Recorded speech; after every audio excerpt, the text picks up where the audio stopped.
Children of God, many biblical scholars have observed that the Gospel of Mark seems to end abruptly at Mark 16:8.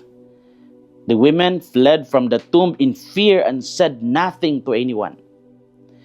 This ending feels incomplete, almost like a story cut short. Because of this, many scholars believe that Mark 16:9-20 was added later to provide a more complete account of the resurrection appearances.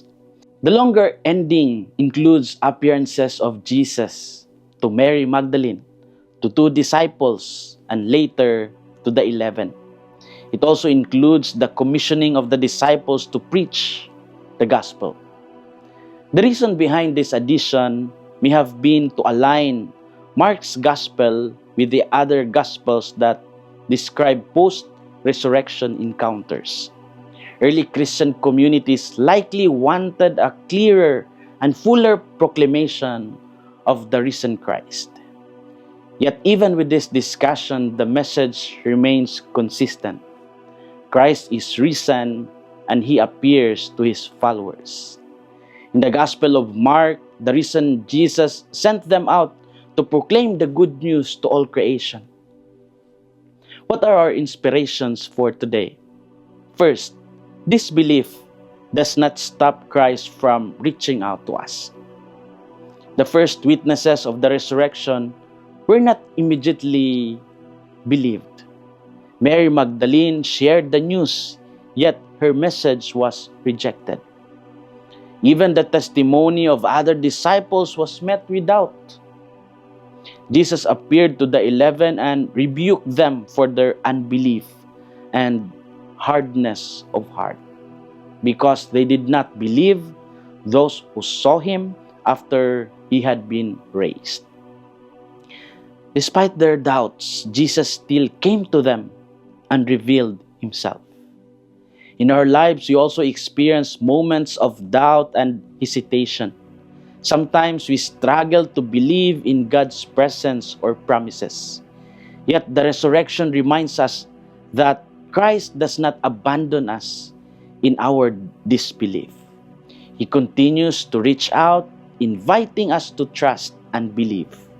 Second, being sent by Christ gives purpose to our faith. After addressing their doubts, Jesus did not leave the disciples in fear. Instead, He gave them a mission.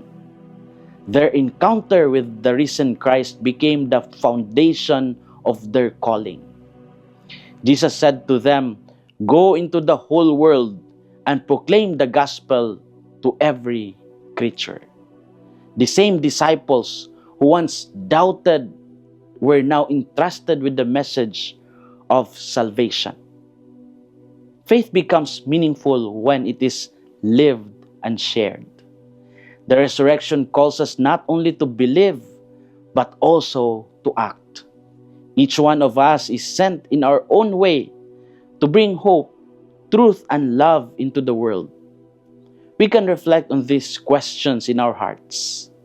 When I experience doubts in my belief, do I remain open to Christ, who continues to reach out to me?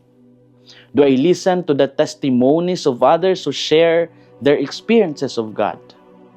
And in my daily life, how do I live out my mission to share the good news with others? Children of God, the gospel may seem to end in different ways, but the message of the resurrection never truly ends. It continues in the lives of those who believe. We are now part of the mission entrusted by Christ. Each day is an opportunity to proclaim the good news through our words and actions. We are sent to bring hope to a world that needs it. And as we embrace this mission, the story of the resurrection continues to unfold in us. This is Father Felmar SVD, your Good News caster from Radio Veritas Asia, the voice of Asian Christianity, and may the Almighty God bless you, the Father, the Son, and the Holy Spirit. Amen. Thank you for watching and listening. Stay inspired every day with our daily reflections. Be part of our growing online community of faith and inspiration. Don't miss a single reflection. Follow us on our social media platforms